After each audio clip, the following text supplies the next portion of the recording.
Good morning, everybody, and welcome to Coffee and Football, presented by Austin Underground and Rick Vavro. I'm your host, Blake Monroe, where I'm joined by Bobby Burton. And thank you all for tuning in. Let us know where you're checking in from. We love to see it, of course, in the chat. And Bobby, man, there's so much news. I don't even know where to start. The last 24 hours has been a whirlwind, but let's start with the SEC schedule. And it came out yesterday. I'm going to put it up here. And as you can see, what sticks out to me, and Rod and I talked about this last night, and Ray Peters, Oklahoma and Georgia back to back, I think is the one thing that people focus in on this. Yeah, and I think that's good. The interesting thing to me is I actually think going down the left side is the order of operations here. It goes row one and then row two. I actually think this is a very winnable situation for Texas. Obviously going to be underdogs at Michigan, most likely. Okay. Other underdog games. I don't think any other game on the left-hand side, Texas will be an underdog, including OU. So theoretically, at least, Texas should be 5-1 heading into the second half of the schedule. This is where it gets kind of wonky. Georgia would likely be a favorite over Texas unless, something happens or transpires at Georgia. Mm-hmm. Then you have Florida at home. I think that's the key one for me, to be honest. By getting them at home as opposed to on the road, it's a big hit. Arkansas and Fayetteville, even though the Hogs are not necessarily a great team, that's always a difficult place for Texas to play. Kentucky is going to be surprising, most likely, depending on who they get at quarterback in the portal. And then, of course, going to A&M. So the second half of the schedule, even though there's Vanderbilt and Arkansas in there, I think is the teeth of the schedule next year. So I agree. The thing that will be interesting is whether or not Texas has the horses and the depth, because the depth in the SEC is different than the depth in the Big 12. And Texas had a trump card, I felt like, this year and played it very well the second half of their schedule in the Big 12, right? You saw that with just dominating performance, not only against Texas Tech, but also against Oklahoma State. I thought they were dominating, even though the scoreboard didn't necessarily show it, against Iowa State. So they dominated the first half against TCU. I feel like those sorts of things are going to matter, but I feel like it's backloaded. That schedule is backloaded, starting with the two-time defending champ Georgia Bulldogs, Blake. Yeah, definitely. And did you real quick, not Texas related, but did you see Florida's schedule? You talk about murderer's row. I heard, well, they're 5-7 going into looking at 4-8 in year three. The chances of Billy Napier making it past December 7th of 2024, if they were taking odds in Vegas on that right now, he would be a 15% odds of making it through December 7th of 2024. I did see it. And we've talked about it before. We talked about it with Jerry Hamilton as well prior, how he's been kind of keying that up for us all. It is murderer's row, and we'll see where that goes. But look, he could be a 3-and-out coach at Florida, not unlike, very similar in some ways to Charlie Strong's era at Texas. Yep, got some good players on campus, but couldn't mix the drink, so to speak. Yeah, definitely. I'm glad that's not Texas schedule, Bobby. I think I read this morning I want to say six of the people on their schedule were in the top 25 of the college football playoff ranking, and 4 of those are on the road for them. So I'm glad it's not Texas. It's good for Texas that it's a home game against Florida too. Yeah, Florida will have similar athletes to Texas. I mean, let's be honest about all of this. I mean, the SEC, the difference level is athlete versus the Big 12, and not necessarily from the high-end caliber guys, but the depth of them. And so home field advantage does matter. That's what makes Arkansas a weird game, right? Now, Vanderbilt is a road game for Texas. That's great because they don't have a home field advantage. Vanderbilt is the one school in the SEC that does not have a home field advantage. There will be more. Vanderbilt is 1,000 or 800 miles from Austin or whatever it is. Texas will have more fans in the stands than Vanderbilt at Vanderbilt. Yeah. So Texas I feel like Texas's road schedule, Blake, very, very, very high, very, very good this year. No doubt. All right, Bobby. Well, lots of other news yesterday. Of course, the big news that broke before the SEC schedule was Maalik Murphy, backup quarterback for the Longhorns, going to transfer and put his name in the portal. And there we go. Maalik Murphy told the ESPN's Pete Thamel he's not going to be with the Longhorns in the college football playoff. Went on to say, it's nothing against Texas at all. I'm doing this purely for me and my future. In my eyes, I'll always be a Longhorn and part of this great team. Thoughts? Good. Everything I heard about Maalik from the get-go is that he's been a great teammate. Sark has talked about that from the outset. He's undergone injury and suffered through that. Look, it does two things. It clears the path for Arch Manning. There's no obfuscation now. We know what's going on, right? I mean, some people were harboring thoughts that, oh, maybe it's Maalik. Maybe Maalik can get this done and all that sort of stuff. But the reality of it is that's just not going to happen now. He's going to move on. He's going to do it before the Sugar Bowl, Blake, which I thought was interesting. Me too. And from that, we'll be talking about, what that means for Arch Manning. He's going to get all those second team reps. So his true process begins on Saturday when the Longhorns get back to the scrimmage field, practice field, getting ready for the college football playoff. I love Malik Murphy from so many standpoints. Just everything I've heard, good teammate, puts it together, tries hard, has all kinds of ability. Y'all saw his arm strength. Still has some ways to go, but I'm very, very excited for him and what he brings to the table. Yes, no doubt about it.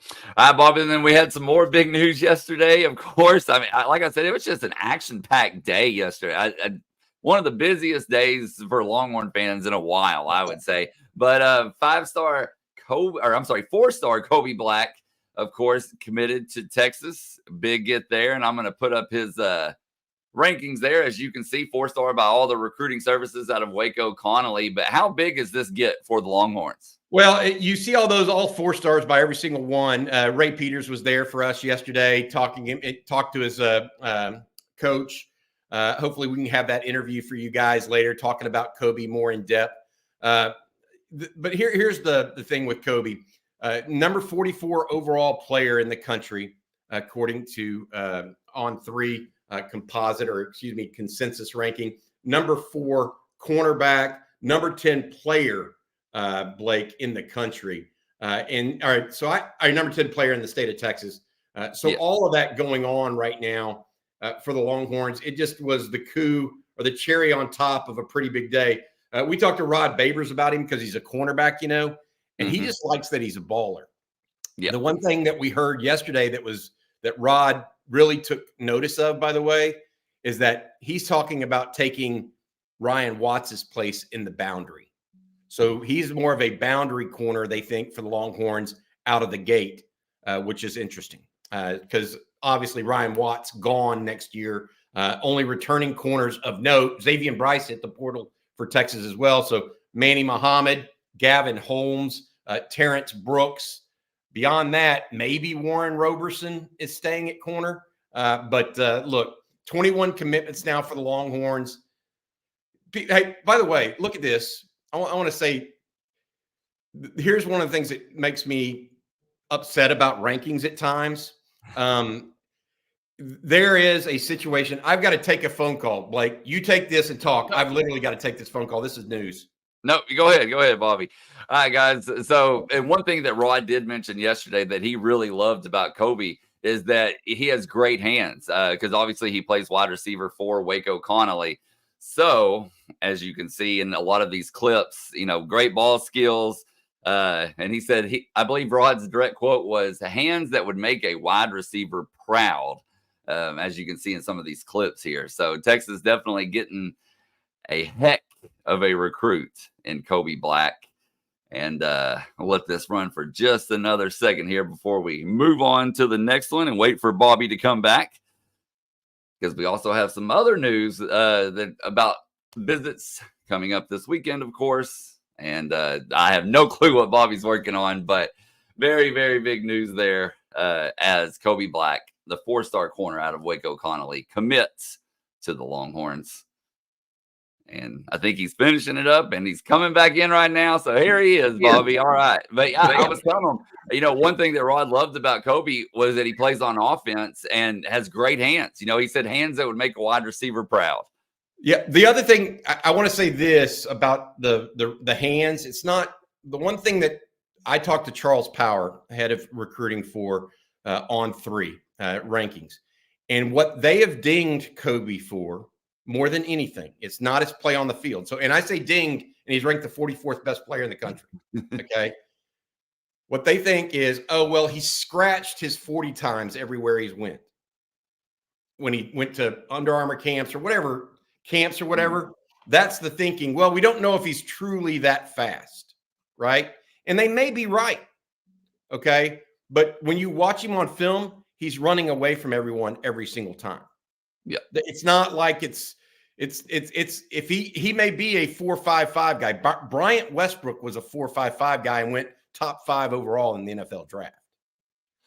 And so my take on this and what I would say to people on it is if he's running away from everybody, then don't worry about it. That it's not his functional speed is better than his 40-yard dash speed. Now, will that ultimately come back and hurt him in the NFL draft? Possibly, but it won't hurt him in college football. Not if he's actually running away from people right now. Yeah, and that's my contention. And one of the reasons why I think that he's better than what he's even ranked, even though he's ranked 44th in the country. Rod Babers was like, "Why is this guy ranked this way when I think he's probably a top 10, 15 player that I've seen?" You see what I'm saying? So there's from that standpoint, people have to recognize that sort of thing as well. No doubt about it. All right, Bobby. Well, we have Haley Eckerman coming up here in a minute. But before we get to her, one other thing that we need to talk about is we have a couple of visitors coming in. A big one with the transfer portal, and that's the Clemson safety, I believe, coming in. Tell everybody about that. Yeah, Andrew Makuba is expected to visit Texas today. He's actually a nickel back that they're recruiting him as a nickel. He's a two-year starter at nickel for Clemson. He's originally from Austin LBJ and was coached by Jamal Finner, Blake. Finner, the director of high school relations for the Texas football program. Makuba, and there is possibly another visitor as well, I believe, but we're going to wait and see if we can confirm that. Other guys right now still on the list, to my knowledge, for Texas. Matthew Golden, the wide receiver out of Houston. He put his name officially in the portal. Holden Stays, the tight end out of Notre Dame, had 15 catches for 176 yards as a sophomore, originally from Atlanta, Westminster. He's already visited Tennessee. He's gone to Washington already. He's headed to OU on Friday, tomorrow. I think he can make a midday trip to Texas today. We're on the lookout for that a little bit.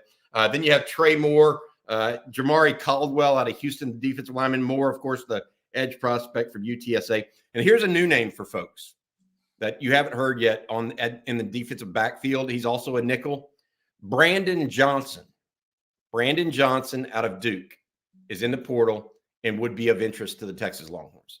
So keep that one. Put that one out there for you guys. Definitely someone that Texas is looking at. Longhorns, again, electing to be very, very choosy in the portal. Let's talk to Haley. Let's have some fun with her. She's on a little early. Let's let her get on her day.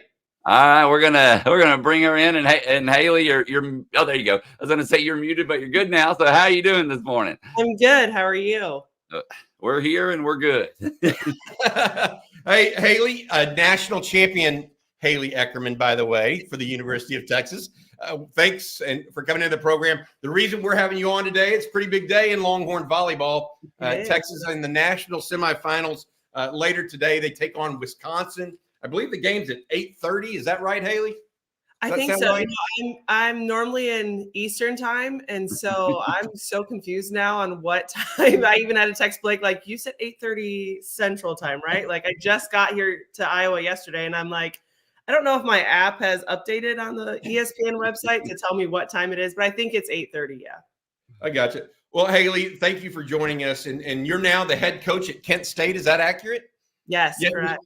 Yet you're still rocking your Longhorn gear. I love that. Got to do it today, right? I get a couple days out of the year to rock it. And now, we're in a quiet period for volleyball, and volleyball time for championships is when I rock it. And then, of course, with football coming up, I'll rock some Texas gear. But other than that, when you have kids that constantly are seeing you representing Kent State, it's a little tough to rock the burnt orange, but every now and then I'll pull it out. Well, we appreciate you guys coming on. Haley, two-time All-American, I believe, national champion. Jared Elliott's first at Texas, by the way, right? 2012. They won the Longhorns behind Logan Eggleston, Madison Skinner, that whole group a year ago, won the national championship, his second. He's now taking the Longhorns into their 11th, I believe, Final Four tonight. The Longhorns beat number 1 Stanford to go into the Final Four in the quarterfinals to make it to this Final Four. They have Wisconsin. The other side of the draw is Nebraska and Pitt. If you're I know you're a Texas fan and went to Texas, so you're rooting for the Longhorns. But if you were in Vegas, per se, or whatever, who is supposed to win this tournament? Is Texas supposed to win tonight? Give fans a realistic what people in the volleyball world think are going to happen over the next 2 or 3 days here. Yeah, if I am just looking at it from a volleyball fan, not a Texas one, I think obviously Texas is going to have a tough match just because, I don't know if you guys watched Wisconsin's games where they posted the sizes, the heights of the girls, and they matched it with LeBron and, all these players. And so it's going to be, a tough match in that sense, just with the block. But the plus side of Texas has always had players on the other side preparing us for that. And so they've got the size, not necessarily 6'9". That would be great to have in your gym. But, I think if they can kind of work around the block, that's going to be huge for them if they can get everybody involved. The other side is tough, though. Pitt's got, they just announced Freshman of the Year kid on their team that's doing really well. But Nebraska's got some kids. They're young. So not really having a lot of people that have been in this experience. And being a head time coach, I realize that that's tough if you don't have kids that know what it's like. And so the fact that Texas has Maddie and Asia is going to be big. They're going to have to really kind of take the reins on this and control the emotions and everything. But I don't really know who's going to on the other side. It's a tough one. I think, I thought Nebraska was going to kind of ease through it against Arkansas, and Arkansas pulled a set off of them, but they both have to play perfect kind of in a sense. You can't have someone take a set or a point off. Yep. Haley, I got a question. Go ahead, Bobby. Question for you. So you mentioned Madison Skinner, clearly an All-American, high level, as high as you get, basically, right? Asia O'Neal, Jermaine O'Neal's daughter, for people that aren't familiar with Asia, but she's back from that national championship team and been a focal point more than just 1 year. Who are some of the younger or names that people aren't as familiar with in Texas volleyball that have stepped up this year with the departure of Logan Eggleston and those folks? Yeah.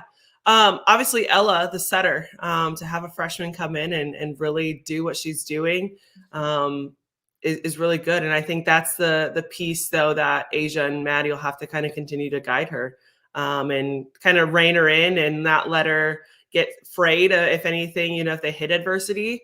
And I think they really did a good job of that last week. I think Jenna has stepped up a lot. And then just the back row. There's so many names that you could name off, but they're making big time plays. And when you lose someone like a Zoe Fleck and have to fill that shoe, I think everybody's doing a really good job back row at controlling that. And I think that's going to be the biggest piece. If they can win the serve and pass game, that'll make it really hard to control the game. Interesting. Well, Haley, I know you're always busy at Kent State now, the head coach there, the head volleyball coach. But how often? Do you still talk to Coach Elliott? Are you still involved with the Longhorn volleyball program to a degree? Yeah. Jared will text me, especially right as season's about to start. I'll usually get a text of, "Hey, how's preseason going?" We were texting the other night after the Stanford match. But usually when we're out on the road recruiting, I'll talk to them, where, if I'm going through some culture building and those pieces, I'll call him. I'll call even Tanya, who's now at LSU, and I'll call Salima. And those are the people that I saw how our team handled things. And so when it came down to it, those are the ones that I go to. I'm looking at this, and it's got to be, we talk about all the time, rising tide lifts all ships at Texas. We talked to Kat Osterman about this on the female side. We talked to Rodney Terry, the head basketball coach, about it, how the better the golf team is, the better the football team is, the better the baseball team is. It's kind of like the better the women's soccer team has improved so much over the last couple of years.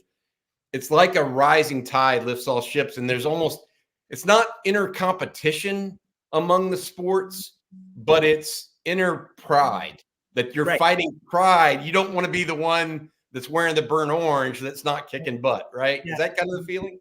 Yeah. That's another reason why I wanted to go to Texas when I was being recruited. I wanted to go to a program that was successful all around. And although we had some little downhills throughout that in other sports, it just is a place that everybody's going to support everybody. I mean, you saw RT shouting out them after the game that they had. And, it's a support that now when I go to other programs, I want to make sure that's how their staff is. And that's really how Kent State, when it's family, it's family.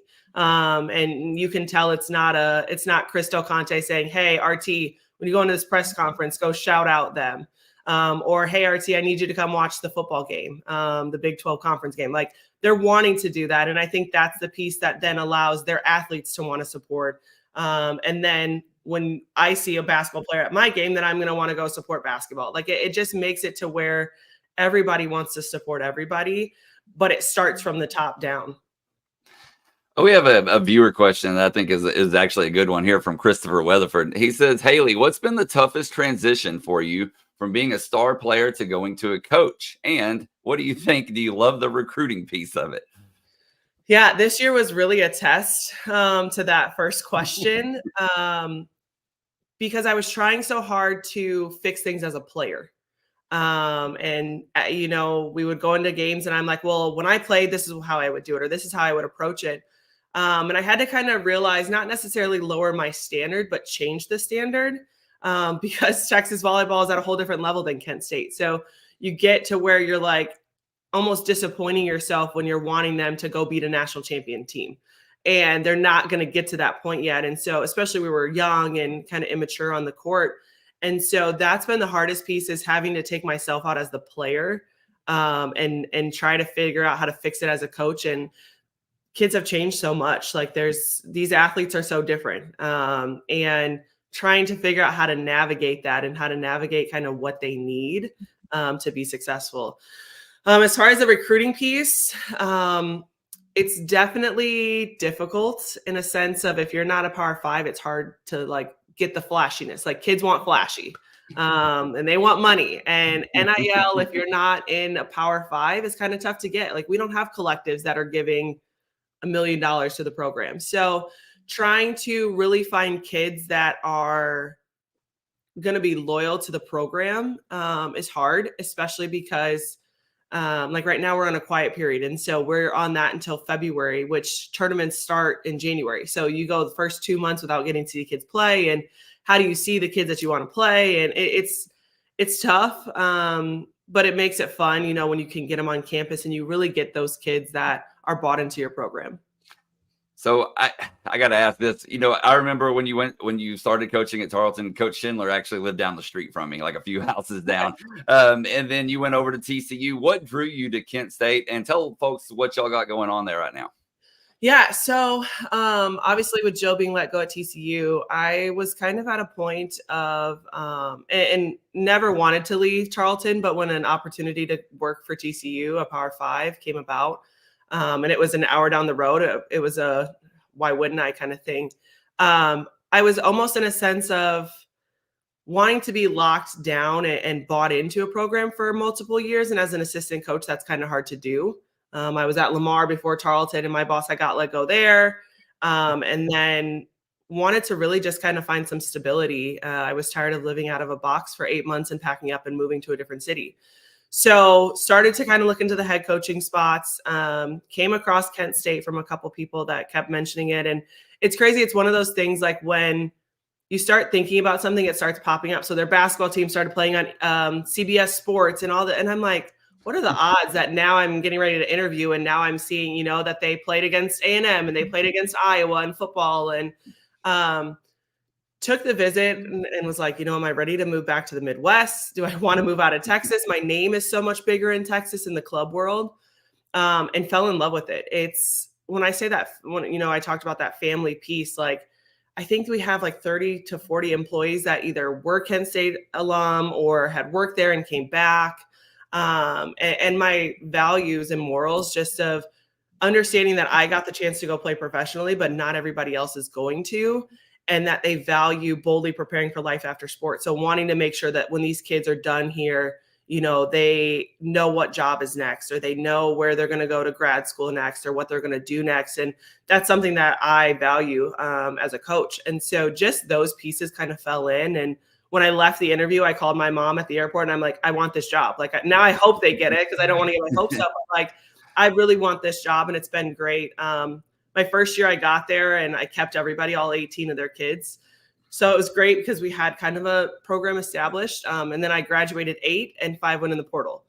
So it was like getting fresh, where most people do all of that early on their first year. They wipe out, they bring in kids, but it was so late in the process that I wasn't going to get anybody.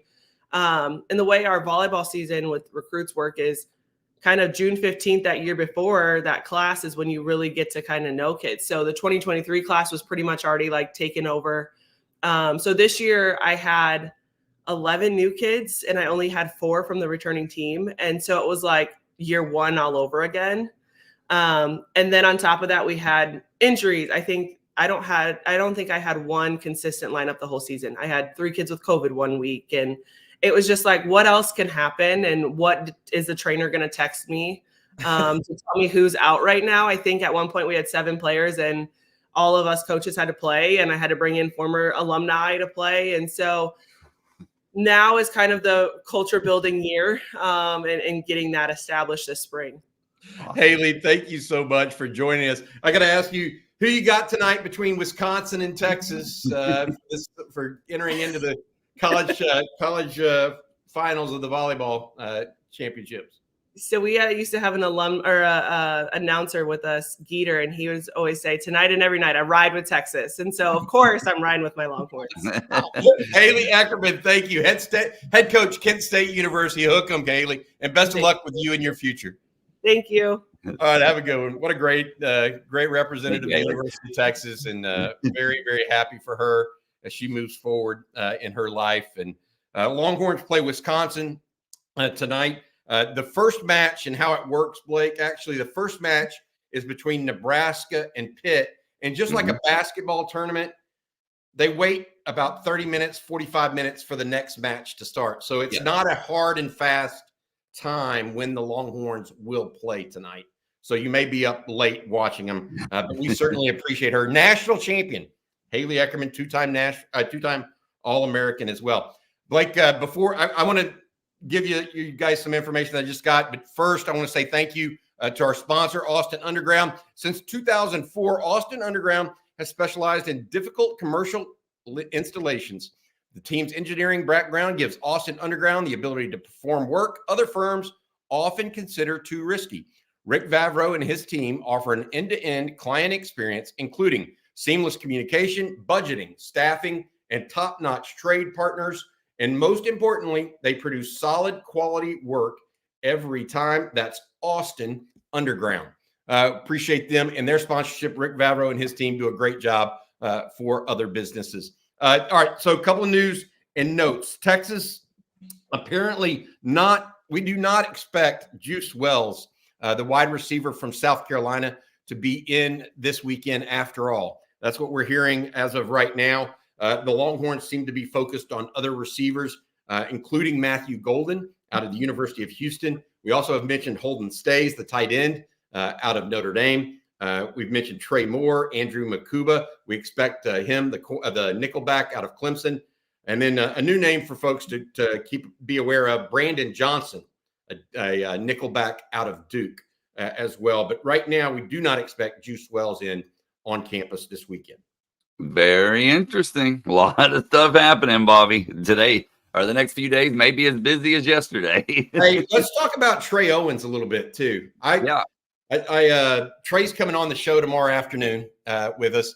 He just won the biggest award you can win in Houston, guys. Last night he was at the Houston Touchdown Club Award. There's a picture that he sent me this morning with Coach Milwee on the left, Steve Sarkisian obviously on the right. Trey won the Greater Houston Touchdown Club Offensive Player of the Year award. Passed this season for 3,333 yards, 43 touchdowns. Blake, we talk about good TD to INT ratios. That's about 6-1. Anywhere from 4 to 6-1 is good in college football. Yep. Well, Trey Owens this year was 10-1. 43 TDs to 4 interceptions. Completed 72% of his passes. We appreciate him. Blake, you have that interview that the guys at Vipe allowed us, said we could play today in this show. Sir. I sure do, Bobby. Let me get it going here. All right, dude. You wrap up the high school career with the touchdown offensive player of the year. How cool was that? That's one of my top dream bucket list kind of things I had coming into high school.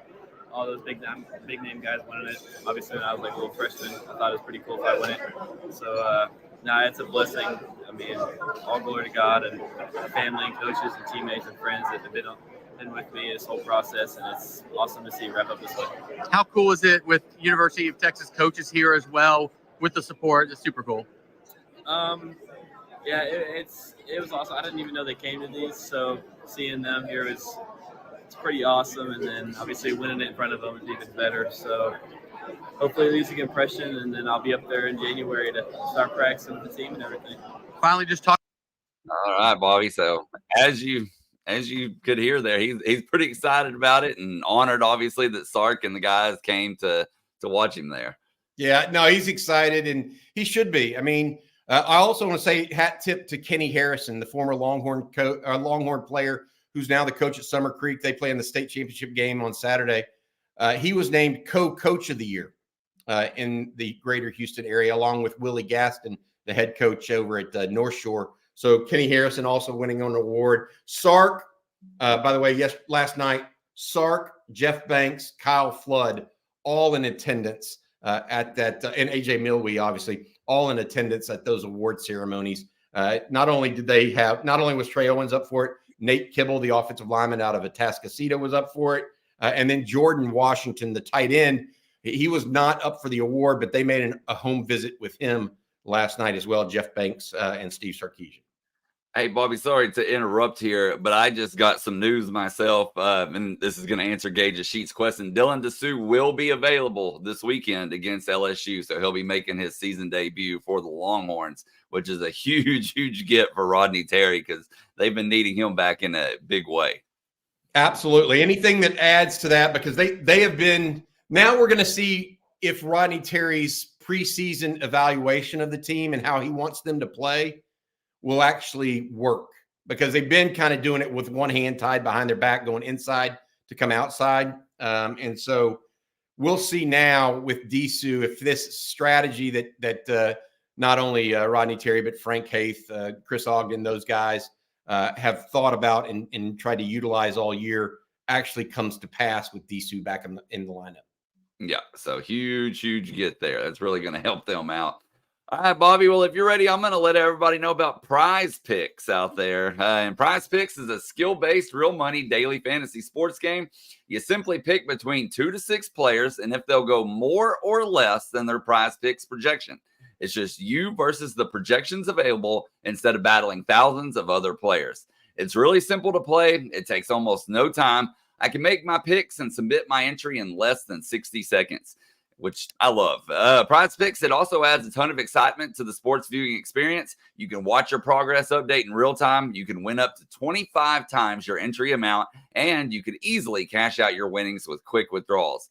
And tonight, I'm all over the NBA action. They're running a big Christmas special right now for Kevin Durant. All he has to do is score 1 point, Bobby. I'd say that's about as close to a guarantee as you can get. So obviously you got to go with that. And then I'm also selecting Boston's Derek White to go over 15 points. So to join me in those picks, you can go to prizepicks.com/ontexas.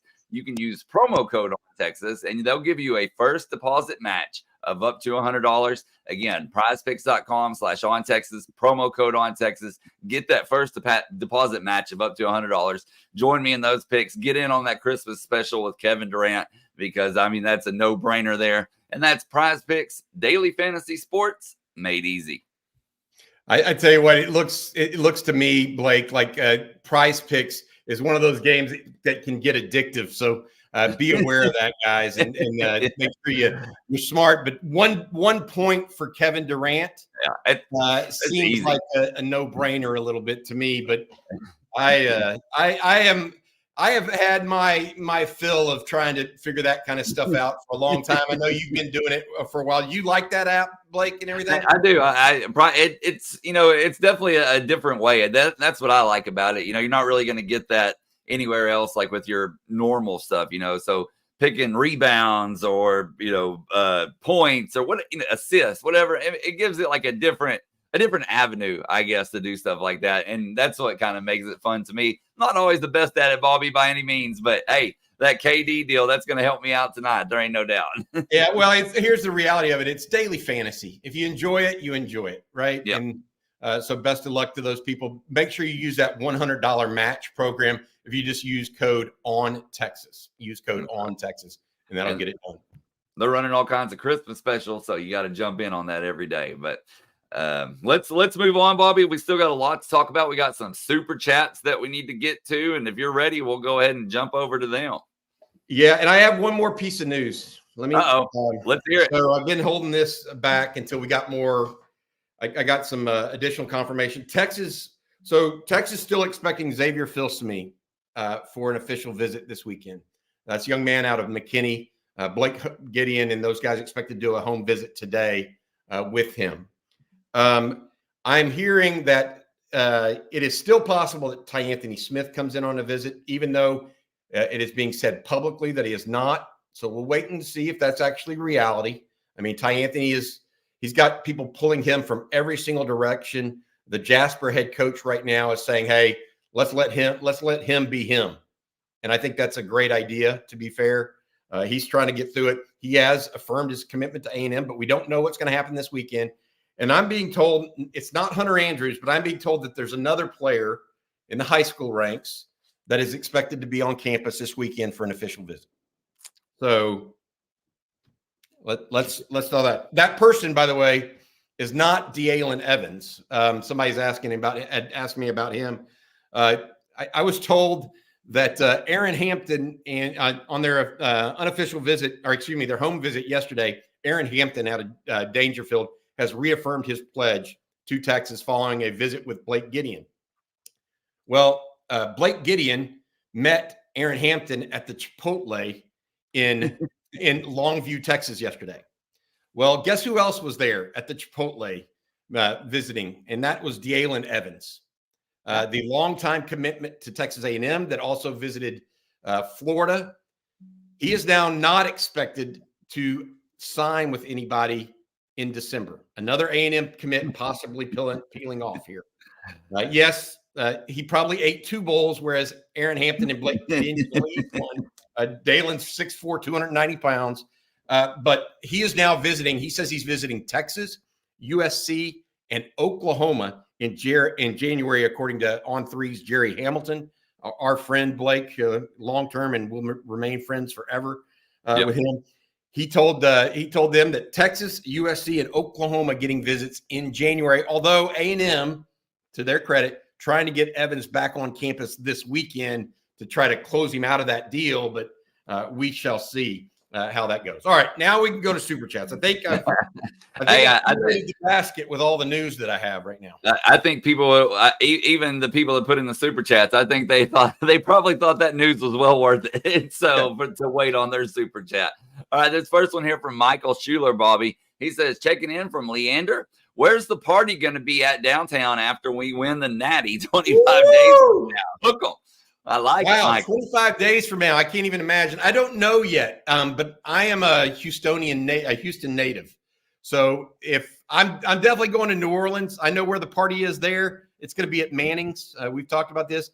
I haven't even thought about where it could be in Houston. I mean, we're going to need, like, if we need a place with 1,500 to 2,500 people for New Orleans, in Houston, you're going to need a place like 10,000.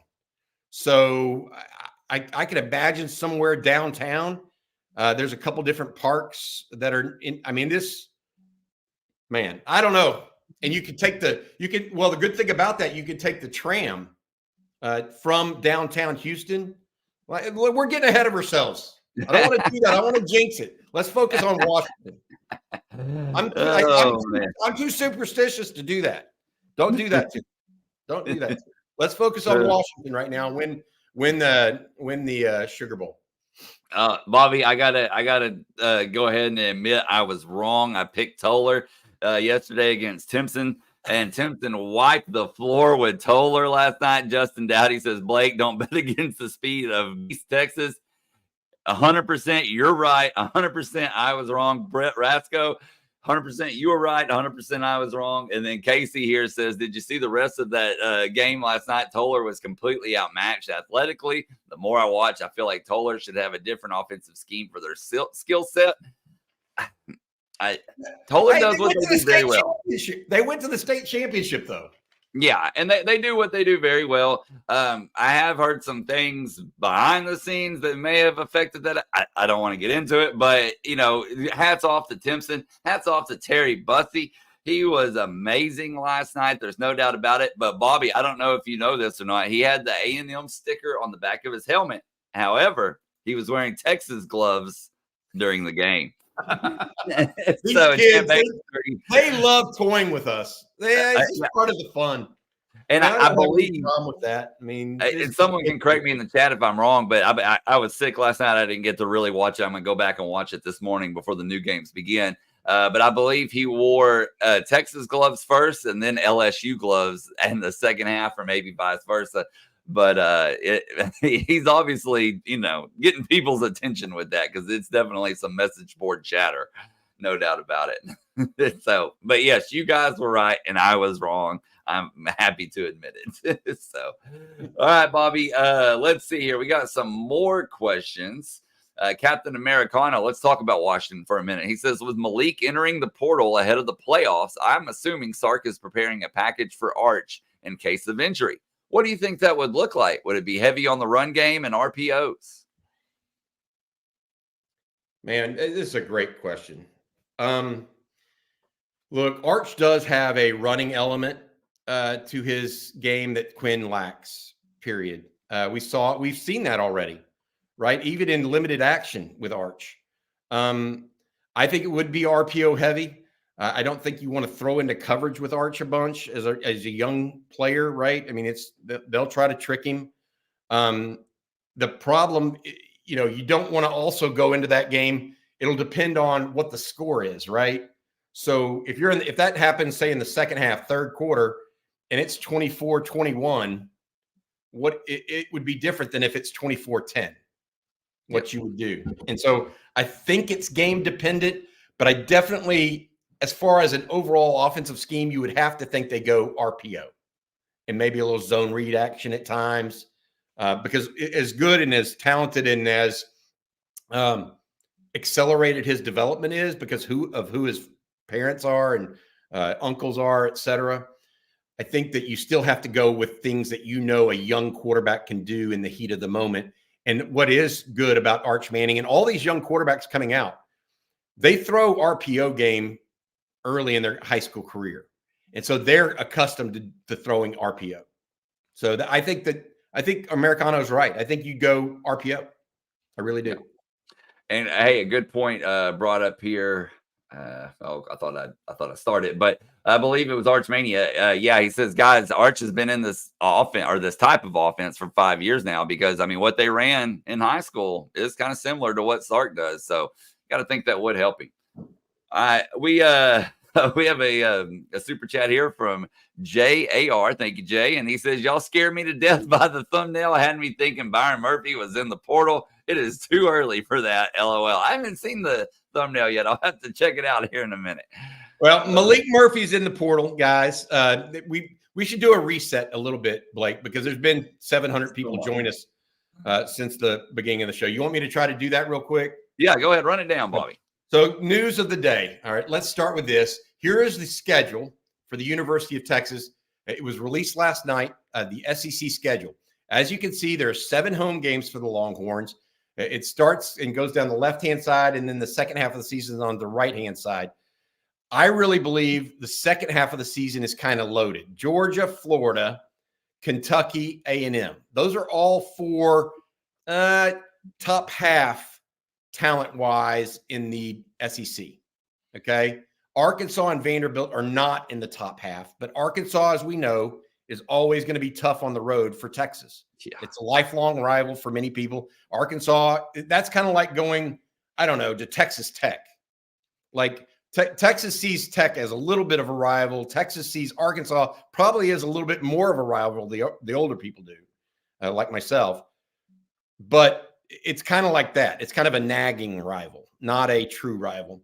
Vanderbilt's the only one that should be a walk. That won't be a really contested game. So that second half of the SEC schedule looks kind of difficult. The other news, Malik Murphy is in the portal. The sophomore out of Gardena Serra in California announced he's going in the portal. Also told Pete Thamel of ESPN that he is not going to be available for the Sugar Bowl. So that's why when Americano asked that question about who would be coming or what we would be doing with Arch Manning to get him prepared, that's what precipitated that. Murphy, I want to be clear, and I want to say this, Malik Murphy, hook him, because Texas wouldn't be where they are today without his performance against Kansas State in that first half. He completed a 4th down pass, if you remember, late in the fourth quarter. Okay, took the reins at against BYU as well. So, you know, I wish that young man and his future nothing but the best. Steve Sarkisian, I'm told, is going to help him find a place that makes sense for him. Sark all in on that situation. Then we had Kobe Black, the Waco Connolly defensive back, announcing yesterday for the Longhorns. He becomes the 21st commitment for Texas, 6 foot, 190-pound cornerback, number 44 overall prospect in the country, according to the On3 consensus. Black choosing Texas over just about everybody in the country, to be fair. A&M, OU, Oklahoma State were some of the local flair, but he could have gone anywhere, to be honest. And then the other news, Trey Owens, a young man out of Houston, won the Houston Touchdown Club Player of the Year as the best player in the city of Houston. Owens had 43 touchdowns as a senior to just 4 interceptions. And then we have official visits coming up. We believe Andrew Makuba, the cornerback out of Clemson, will be on campus today. It's possible that Holden Stays, a tight end out of Notre Dame, is on campus today. He visits Oklahoma tomorrow, so it could be a quick turnaround visit. There are other guys and other news going on, including visits coming in this weekend. We think there's going to be a surprise high school visitor over the weekend that has not been named to date. So be aware of all of that. That gives you a reset and gets you back going about everything we talked about earlier this morning. There you go. And let's go back to Trey Owens for a minute, Bobby. We have a couple of questions on him that I'd like to ask you and get your opinion on. Arnold says, do y'all think his star rating rises after a good senior season? Or maybe not even star, but just ranking in general? It should, but I haven't talked to Charles specifically about him. I say Charles Power does the rankings for On3. Look, my take on this is 43 touchdowns and 4 interceptions is rare, period. His arm strength is extremely good. His movement in the pocket has become, especially this year, more functional is the best way to put it. You know, some people move in the pocket awkwardly. His movement in the pocket has become more functional, and he's become a better player for it. He's not looking to run. Don't get me wrong. He's not a runner. He's much like Quinn in that regard, actually. He's a functional runner, but he's not a runner. Look, I think he's a 4-star. I think he's one of the top 10 quarterbacks in the country. He's not ranked that way. but he's got a top 10 arm. He's got, top 10 accuracy, top 10 TD to INT ratio. He's a big kid. Y'all saw that picture earlier. Do you still have that picture of him and Sark and Milwee that you can bring up? Give me just a second here, Bobby, and I will bring it up. I mean, you guys can get a sense of just how big Trey Owens is. I mean, and Sark, has Sark missed on a QB yet, in y'all's opinion? I mean, you think Quinn Ewers went and got him. He's pretty good. Went and got Maalik Murphy. Everybody was kind of doubting Murphy, right? Well, he looked pretty good in times. He looked like he was going to be 3 years' time, going to be worth a lot of money. Arch Manning, you debating him for that one? Trey Owens now, KJ Lacey next. Sark's pretty good. But look at that. Sark's right at 6 foot. How tall do you think Trey Owens looks? I'd say 6'5", 6'6", maybe. He's 6'4" officially, I think, but we'll talk to him tomorrow on the live stream. He's going to join us. But just very happy about him and him winning that award, because I know that TD Club award is a really cool one. Sark was on hand. That's where that picture came from. Trey sent it to us this morning. So happy to have that happen. One more Trey Owens question. Then we got a super chat from UT Boy that we need to get to. Football Texas says, Bobby, does Owens slide into the quarterback 3 role now, or does someone else from perhaps maybe the portal join the team? They're not looking at a QB in the portal. Not right now, unless it's just somebody that wants to come to Texas that's a grad transfer that maybe was a backup previously. They're not looking at it. He will compete for the 3rd string job with Charles Wright as long as Charles Wright stays on campus. He could potentially transfer after the Sugar Bowl. Not sure that he would or why he would, but something to keep an eye on potentially, even though I think his dad graduated from Texas. I mean, Charles Wright wants to be at Texas, so I'm not suggesting that. He will compete it right away for 3, would be my guess. I don't think Texas goes to the portal unless it's some kind of grad transfer that doesn't even get a scholarship, right? That just wants to start business school at Texas and get in that way by playing football at the same time as a preferred walk-on. Then we have a super chat here from Patrick Page. Real quick, since it has to do with what we're talking about. He says UT will be a quarterback factory. Texas equals SC 2.0. Hey, I agree. It could be Alabama 2.0. I mean, Tua, they've been on a run. Bryce Young, what's his name? That went to the Jalen Patriots. Hurts, Patriots, Mac Jones. Yep. Think about the people that have been involved in that run, by the way, and why it's kind of drying up a little bit right now. That was Steve Sarkisian and Lane Kiffin, back to back for. And yes, he had Bill O'Brien, and that's probably why it stopped. I mean, and that's no offense to Jalen Milroe, because he's very much like a Jalen Hurts type of quarterback, right? Yeah. That's kind of that's a comp for him. We're gonna get to that super chat from UT Boy now. He said, "Man, thank you, UT Boy." He said, "I sure would appreciate a Jonte thumbnail. We'll have to get with Matt and make that happen for him here soon." So, all right. Well, Bobby, we got plenty more questions, plenty of time to get your questions in. So please do so. And here's going back to Trey for just a second. RL from Chatsville says, "Isn't Trey playing in the All-American game? I know he accepted the award, but is he playing?" Yeah, he's supposed to be playing in one. That's one of the reasons we don't think he's going to be joining the team in this. Yesterday, I don't know if everybody heard this, but if you missed yesterday, Parker Livingstone, Ryan Wingo, Jordan Johnson-Rubel, and Christian Clark. All 4 of those guys will be joining Texas the day after signing day and going through bowl practice. Trey Owens and some guys that are playing in All-American games aren't going to be able to do that. And so that's what you're looking forward to right now. We got a super chat here from Jonathan McKay. Thank you, Jonathan, for this. He says, "Wherever Bobby has been, my money has followed. Appreciate what you guys do every day, keeping me focused on what really matters in life. The Longhorns, huggle." Well, the great thing about this is your money doesn't have to follow you. I mean, I'm not charging anybody anything. I built this channel, and I say I built it. Many people helped me build it. So Blake, you yourself included, Jerry Hamilton in particular, some folks at Inside Texas, everybody. But fundamentally, I built this and started this because I wanted a place where Longhorn fans could unite and root for the Horns, not have to pay whatever. And look, I believe in subscription services. I've made my livelihood of it. I helped start Rivals and 24/7 and even On3. I'm all for those places. Those are great. Don't get me wrong. I would never say that those are bad things. But this place, this video where I come to talk to you guys every day, I created it in part because I wanted to show people exactly what I want. I'm a fan of Texas, guys. Now, I've been a reporter and a writer all my adult career, manager, editor, all of that stuff.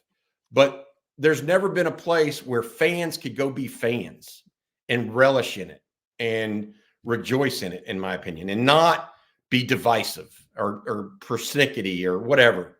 That's what I want this place to be in this video, Coffee and Football and On Texas Football, nothing else. I love it. I love what y'all, I love the camaraderie that we've built. I hope to add to it.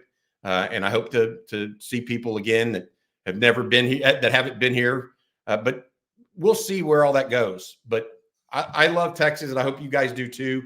And what I really want is a win over Washington in the Sugar Bowl. And I want to see everybody back here, going absolutely ape because we're getting ready to play in the national championship game. That all this other stuff that's happening in the background, whatever.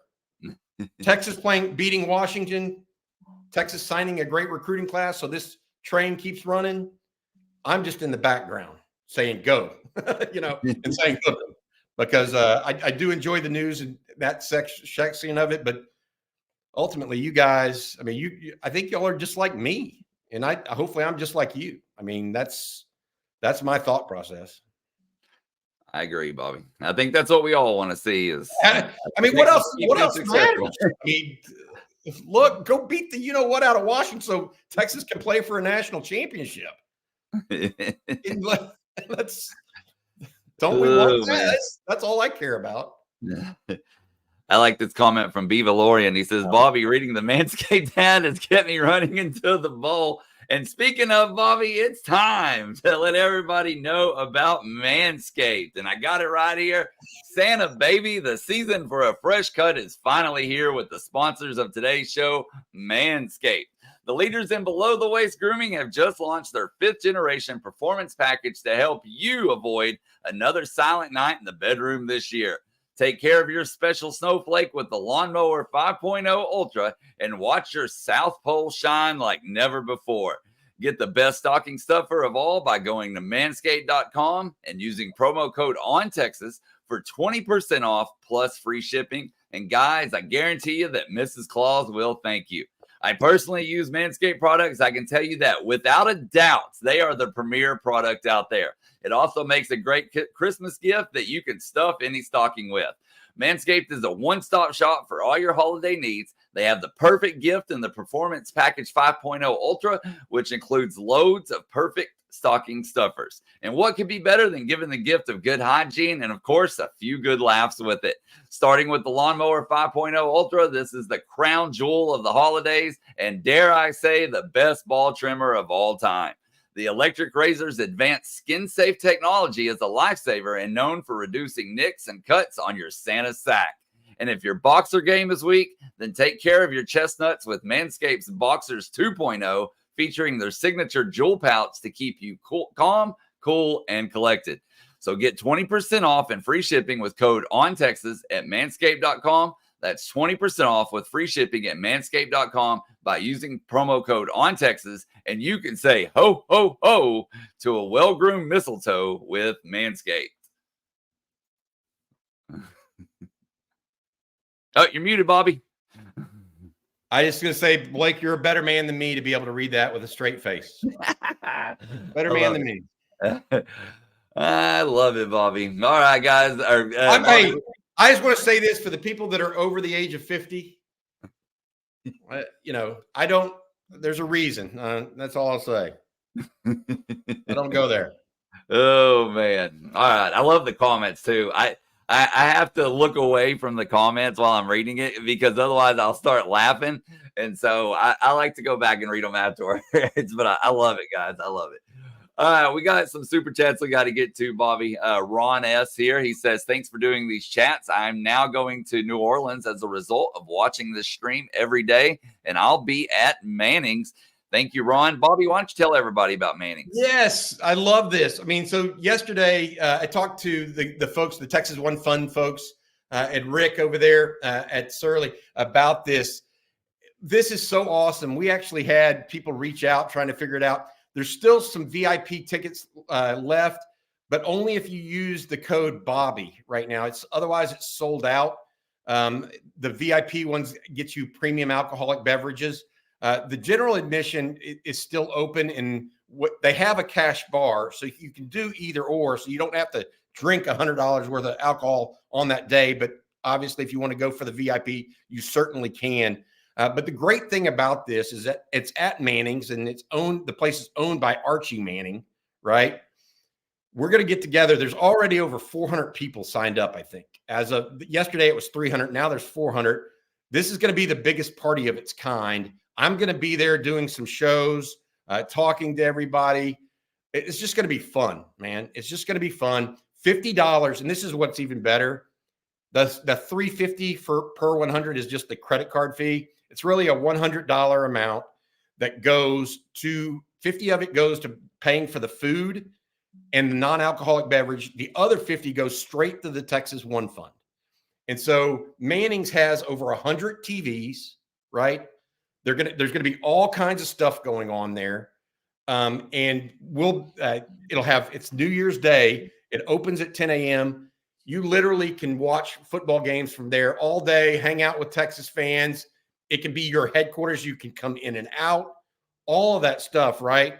And it also has one of those historic kind of French Quarter overlooks, balconies that you can go out on.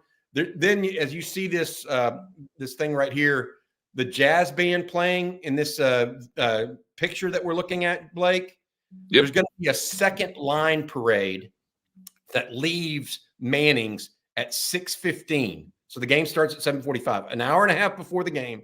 The second line parade, which is a New Orleans tradition, will march. Everybody will march from Manning's to the Superdome. Okay. And they're going to be playing New Orleans classics, but they're also going to be playing Texas Fight, the Eyes of Texas interspersed. And it's just going to be a fun time. And I hope people are able to go. If you can't just join the parade, right? Come be with us and hang out. I'm headed to New Orleans on Friday before the game and going to be there through Tuesday. It should be a lot of fun, man. This is what college football. I mean, the great thing about college football, right, is pro football, you go for a day. Pro football, you go for a day. College football, you make a weekend of it, right? And you know, that's one of the fundamental differences. Come out and hang out with friends, meet new people, you know, get to know people. It's just fun. I mean, I talked to a player's parent last night who called me and said he had signed up for it, and one of his friends is a former player that's going to sign up for it. It'll be fun. Hopefully, we get over 1,000 people there eventually, but we'll see how it goes. It's just fun. All right. We got some more to talk about here. Bobby, we got this super chat from Antonio Harris. And he says, watching Jordan Washington's film, the kid I believe is a future Kyle Pitts, but more aggressive hook 'em. Of course, we had Jordan on not too long ago. And his dad, I believe, has been saying that he's super excited to get to Austin on Twitter. So I think Jordan's ready. Yeah, Jordan's going to be one of those guys that I think that Sark and Jeff Banks kind of latched on to earlier than the national pundits, right? A&M had just started to offer. Alabama had just gotten interested, but Jordan went ahead and committed to the University of Texas. He's also a converted basketball player. How many times do we hear these days about a tight end that really could have been a lower end Division I player or maybe a Division II basketball player, but he's 6'4", 6'5", but he can go be an NFL level tight end. That's how many times? I mean, seriously. Antonio Gates, one of the best tight ends of all time, was a basketball player at Kent State. Became a great NFL tight end. We hear about it all the time because they have ball skills, they have movement skills, they understand how to, like, one of the things that I go back to a guy, the Cleveland Browns, a guy that worked for the Cleveland Browns came in to the office one time and told me the one thing they look for tight ends in the NFL. He said, it's not height, it's not arm length per se, it's not speed, it's not quickness.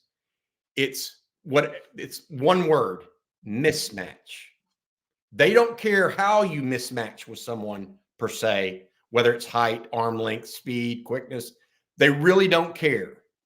They just know that you have to have some level of mismatch against a linebacker. So with Jatavian Sanders, it could be speed, right? Because he's not necessarily long-armed. It could be strength even getting through people. Whereas Jordan Washington, it might be length because he's got long arms, right? So what they're looking for in the NFL, and which means that's kind of what Steve Sarkisian and Jeff Banks are looking for at Texas, is a tight end that creates mismatch. And Jordan Washington does that, in my opinion. Spencer Shannon does that. Gunnar Helm does that. Just different ways. That's what I was trying to get at. Spencer Shannon is, 6'7", I think? That's how it works. Hey, East Sideline Troll says he's going to put on weight easy. But how are the young tight ends developing? I know we had a 6'7" dude. Of course, you're talking about Shannon. But have you heard anything on their development, Bobby? I spoke to, this is funny. I met the Shannons actually in line at the Austin airport about 3 months ago. They're going back and forth for the games, right? And I saw them. I mistakenly thought they were the Helm family who I'd met at the Alabama game. I was like, oh, Gunner's doing great. And they go, oh, we're Spencer's mom and dad. And I was like, oh, they understood. But they understood. I mean, it is what it is. But we had a nice little talk. And then I followed up on that through my own sources. Spencer's doing really well. Expect him to be an inline tight end at this point, which takes some development because he didn't start off that way at Modern Day. They flexed him out a lot, Blake. But his blocking is with those long arms, and he's a little bit of a grinder, if that makes sense. Like, they see him as a little hard-nosed dude that understands what competition means. So when I hear things like that, that's we like him kind of nod. You know what I mean by that? Yeah. And so look forward to that kind of stuff. Definitely. Sounds like they're going to be set there. Well, they probably need a portal guy. That's what I said eventually. Well, Holden Stays, we think, might be coming in today. We'll check. We're trying to confirm that and get that out there. Bobby, we got another super chat from UT boy. Got to thank him again. He said, if the Lord made anything better than the University of Texas, he kept it for himself. I like it. If God isn't a Longhorn, why does the sunset burn orange? There you go. That was an old bumper sticker that I used to have. All right. Philip Howard wants to know injury updates versus Washington. How is the team looking on the injury front? They haven't returned to practice yet, Philip. They do that on Saturday. Everybody I know of is going through workouts. Worthy was out of a boot, I was told. Somebody said he was in a boot. I was told he's been out of a boot. I literally, other than Austin Jordan right now, I don't know. I'll do a double check, and there will likely be, if there is any news, there will likely be some news post Saturday. I would put it that way. But we'll be checking into it. E. Kim has a good question, Bobby. He says, has the perception of Texas football draft prospects changed with Sarkisian taking over sans the 2022 draft? I would say yes. Yeah, no doubt. And, look, the NFL draft, what was Matt Miller just put his out? Yeah, I was actually looking for when I texted you about that. He has Worthy going 9th overall to the Bucks, Mitchell 27 overall to the Chiefs. So 2 wide receivers in the first round. Not Tavondre Sweat. Yeah, which I thought was interesting. And that's Matt Miller of ESPN. So 2 first-round receivers. Yeah, things have draft prospects have changed. And what's even better, it's not just changing for 1 year. Texas has had, even under Charlie Strong, even under Tom Herman, they've had anomaly years where 4 or 5 guys got drafted. What we want to see is 7, 8, 9 drafted annually. We want Texas to be Ohio State, Michigan, Clemson, Georgia, Alabama, maybe LSU. Yeah. That's where Steve Sarkisian needs to that's the company he needs to keep at the round table, so to speak. No doubt. All right, Bobby, we got time for a couple more questions. But before we do, if you're ready, I'm going to let you tell folks about Rick Vavro and Austin Underground. Yeah, absolutely. Rick is a good friend of mine and a good friend of the program. Since 2004, Austin Underground has specialized in difficult underground commercial installations. The team's engineering background gives Austin Underground the ability to perform work other firms often consider too risky.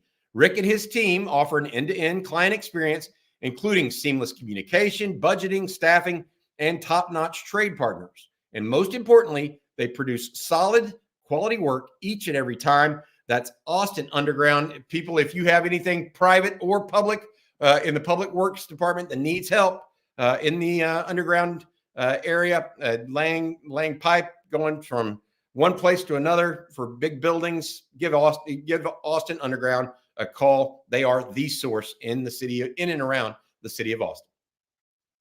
All right, I want to thank them. And let's see, we had a question here. I got to find what I did with it. Oh, here we go. Texas boy Teddy, I hate to burst your bubble. He says, can we get a petition for all black alternate uniforms? Chris Del Conte said yesterday, Bobby, there will absolutely be no alternate uniforms under his watch. He tweeted that out yesterday. So I'm sorry, Teddy, but it is what it is. CDC says absolutely not on that one. And then let's see, Archmania, going back to the Malik Murphy news, and you and I kind of talked about this yesterday, speculated, but do we know where Malik is headed? Has it been discussed? It wouldn't surprise me, Bobby, if he went more toward the West Coast, but you also had a different thought on that. I'm going to let you share that with folks. Yeah, look, I think quarterbacks are different. They go wherever they can play, and that's where Malik needs to go. If it's Fresno State on the West Coast or UCLA or Arizona State or Cal, something like that, Oregon State, more power to Malik. Yeah, he gets to be closer to home. But let's look at Dylan Gabriel, who's from Hawaii. Okay, Dylan Gabriel from Hawaii went to Central Florida.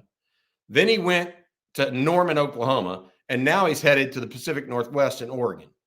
Quarterbacks need to go where they can play at that age when they're advancing like that.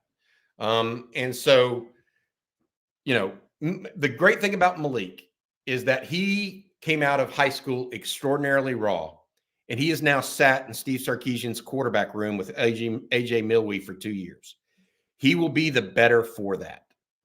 And wherever he goes, he will be more ready because he spent those 2 years in Austin than if he spent them somewhere else.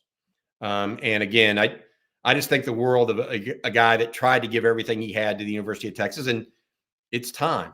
It literally is time for him to move on. And look, Blake, I think everybody feels the same way. Go get him, Tiger. You know, yep. Go for it. He's been a heck of a teammate. There ain't no doubt about that. So it's all of them. Yeah. I mean, the kids like him. They like everything we hear positive in the locker room. You know, it is what it is. But these 7 are now 8 guys that have been put in the portal by Texas. There's no reason for Texas fans whatsoever. And I'm not saying we are dogging on these players that are going to the portal. There's just no need for that. They're humans, right? My point of it is there are certain guys that gave everything they had for Texas that you can literally, Blake, talk about and nod your head to, you know, and Malik was one of those guys. So let's go kick butt, Malik. Go do it. All right, Bobby, this next question from John. He says, what's the likelihood that Jonathan Brooks comes back next season? I was told that he was unlikely. I've also been told JT Sanders unlikely.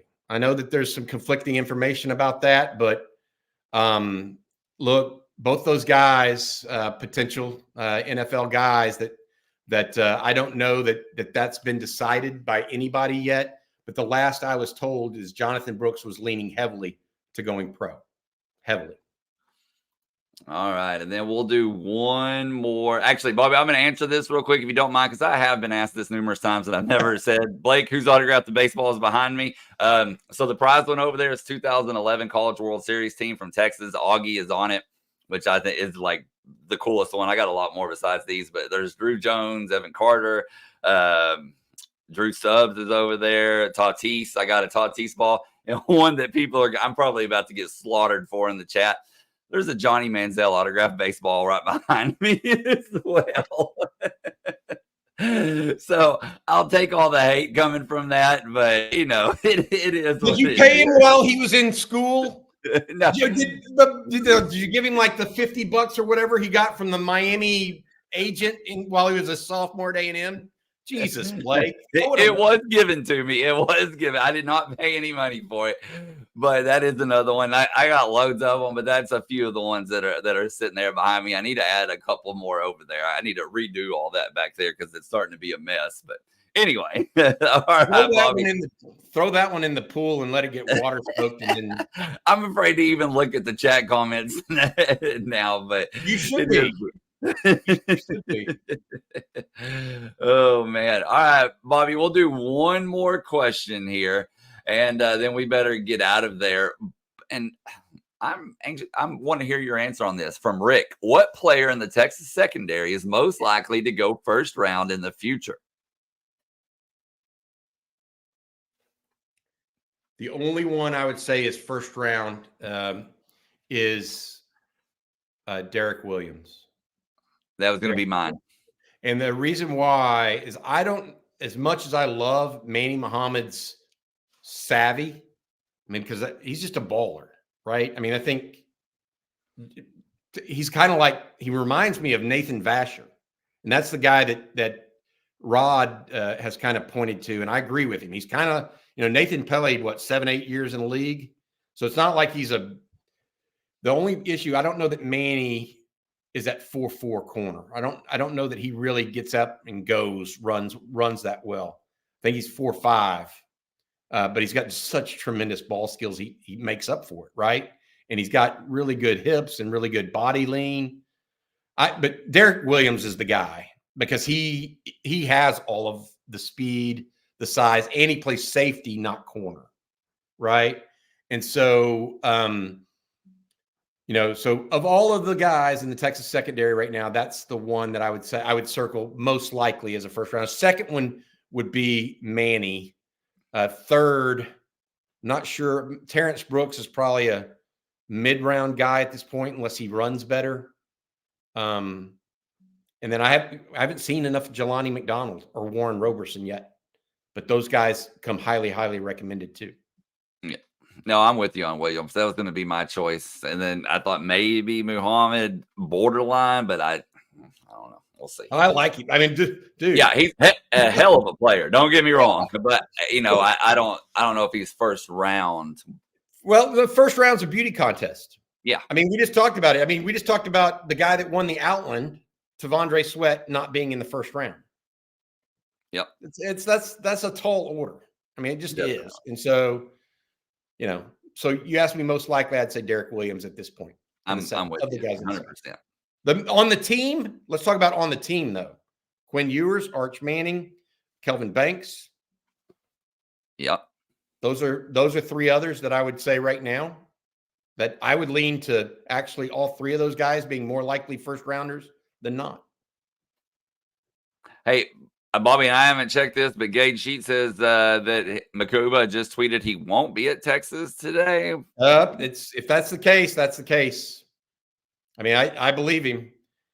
They were trying to get him in, so he won't be going to Oregon either, by the way. So let's see what this means as far as Oklahoma is concerned, because that was the team that was the concern.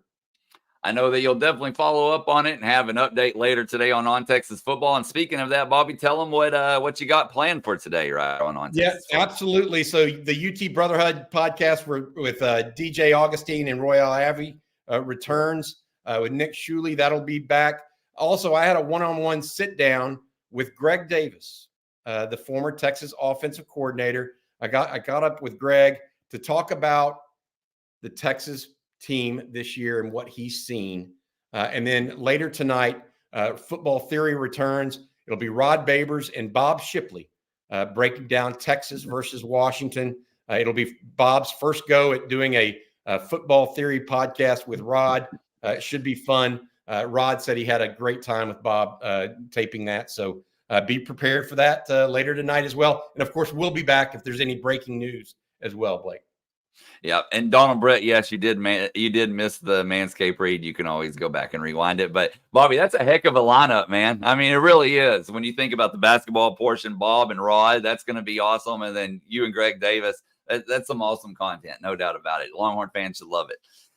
I'm excited. We're going forward. And I would say the other thing that we need to circle back on is the commitment of Kobe Black a little bit. I just want to that's 21 commitments for Texas. Aaron Hampton reaffirmed his. I was concerned that maybe Aaron Hampton or Freddie DeBose or one of those guys might peel off at the end of this class. Jarrett Gibson at one point was that way, Blake, that we were concerned about. Mm-hmm.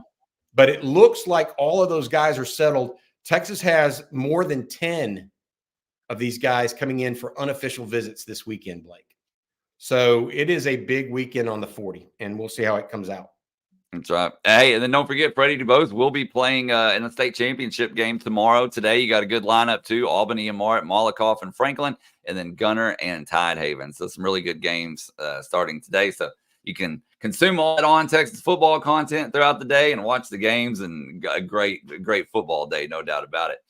All right, well, we want to thank you all for tuning in today.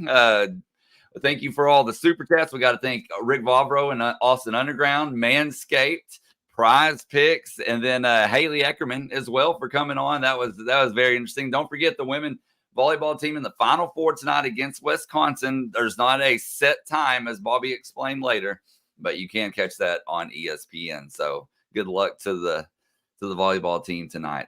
But other than that, Bobby, I think that's it for right now. So we're going to get out of here. For Bobby Burton, I'm Blake Monroe, and we'll see you tomorrow morning. Yeah, let's see if Holden Stace shows up on campus today. Let's see. There you go.